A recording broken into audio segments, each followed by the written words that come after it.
Houston. Right now it is 59 degrees in Dallas, 58 degrees in Fort Worth. We have a statewide child abduction alert issued by the Texas Amber Alert Network.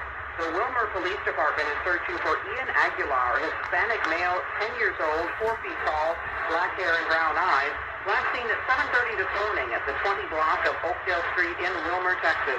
Police are looking for Juan Aguilar Cano, 38 years old, white male, 5'7", 160 pounds, black hair, black eyes, in connection with his abduction.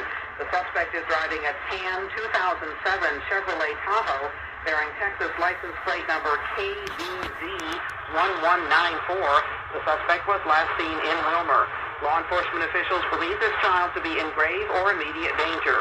If you have any information regarding this abduction, call the Wilmer Police Department at 972-441-6565. I'm Lori Wappenschmidt. Your next news update at 10.